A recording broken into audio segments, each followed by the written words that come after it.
जितने भी हमारे देखने वाले, सुनने वाले, मोहब्बत करने वाले अहले सुन्नत बरादरान हैं और ख़ाहरान हैं, बहन भाई हैं, उनसे सिर्फ एक सवाल है, आपका जिसका दिल चाहे इमाम माने उसकी तकलीद करें, उसके पीछे चलें। आपके यहाँ इमाम अबू हनीफा है, इमाम मालिक हैं, इमाम शाफी हैं, इमाम अहमद इब्न हंबल हैं, ठीक है, ये 4 आइम्मा हैं। बकिया बहुत सारे आइम्मा हैं, वो फतवे वगैरह देते रहते हैं, पहले भी दिए थे, अब भी देते हैं। अब सवाल ये है, एक सवाल वो ये बताइए कि क्या इन तमाम आइम्मा में से जिनके मैंने अभी नाम लिए आइम्मा अहले सुन्नत, क्या इनमें से अल्लाह के रसूल ने किसी के बारे में ये कहा है कि ये जन्नत के जवानों का सरदार है? किसी के बारे में ये कहा है कि ये मेरे अहले बैत का हिस्सा है? किसी के बारे में ये कहा है कि इनका खून मेरा खून है, इनका गोश्त मेरा गोश्त है? किसी के बारे में कहा है कि जो इनका मुहिब है वो मेरा मुहिब है? किसी के बारे में कहा है कि जो इनसे लड़ेगा वो मुझसे लड़ेगा? किसी के बारे में ये कहा है कि जो इनके साथ चलेगा वो मेरे साथ चलेगा? किसी के बारे में कहा है कि मैं तुमसे कोई सवाल नहीं करता हूं सिवाय इनके साथ मवद्दत रखने के? किसी के बारे में कहा है कि ये कुल्ले ईमान है? किसी के बारे में कहा है कि ये ऐनुल्लाह है, ये नफ्सुल्लाह है, ये लिसानुल्लाह है, ये जंबुल्लाह है, ये वजहुल्लाह है, ये यदुल्लाह है? किसी के बारे में जुमले कहे हैं? नहीं नजर आएंगे। किसी के बारे में अल्लाह के रसूल का फरमान मिलता है तारीख में कि आपने उनको अपने कंधों पे सवार कराया हो? किसी के बारे में ये मिलता है कि ये कहा हो कि ये मेरे जिस्म का टुकड़ा है, ये बज़अतु मिन्नी है, मेरा टुकड़ा है? आप इन सारे सवालात का खुलासा कर लूं तो आप ईमानदारी से बताइएगा, परवरदिगार और अल्लाह को और अल्लाह के रसूल को अपनी नजरों के सामने देखकर कुरान करीम पे हाथ रख के सवाल करें और पूछें जिससे आप चाहें कि आप बताएं कि ये 4 आइम्मा, ये अफराद, ये अफजल हैं या इमाम अली अफजल हैं? ये अफजल हैं या इमाम हसन मुज्तबा अलैहिस्सलातु वस्सलाम अफजल हैं? ये अफराद अफजल हैं या इमाम हुसैन अफजल हैं?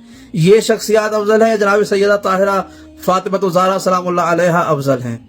तो कोई भी शरीफ नफ्स तैयबुल विलादा शख्स आपको ये नहीं कहेगा कि ये 4 या ये अफराद अफजल हैं। सब के सब शर्त ये है कि वो तैयबुल विलादत होने चाहिए, पाक व पाकीज़ा पैदा हो, शरीफ नफ्स होने चाहिए। तो वो यही जवाब देंगे कि नहीं, इनका कोई तकाबुल ही नहीं हो सकता है। अली कायनात में सबसे अफजल है, हसन हुसैन सबसे अफजल है, फातिमा ज़हरा सबसे अफजल है।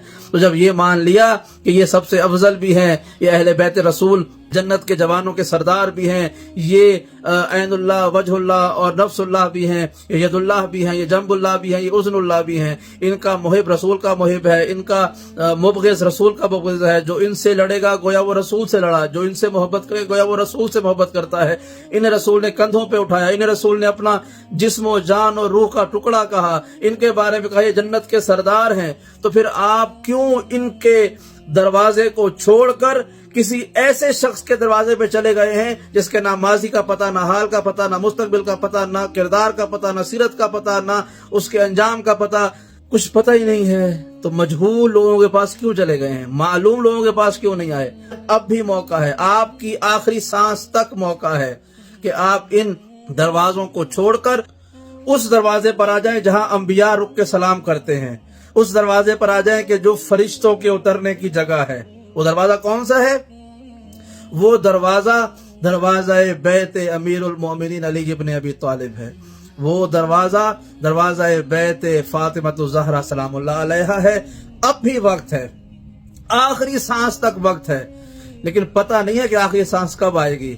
लिहाजा बुढ़ापे का इंतजार न करें। जब ये पैगाम सुन रहे हैं उसी वक्त से ये दावत है कि आ जाए रसूल के दरवाजे पर, आ जाए अहले बैत के दरवाजे पर, कि ये सफीना तो निजात है और यही वो जगह है कि जहां से आप सिरात मुस्तकीम पे चलते हुए परवरदिगार की बारगाह में पेश होंगे तो यकीनन जन्नत फिरदौस आपका नसीब होगी।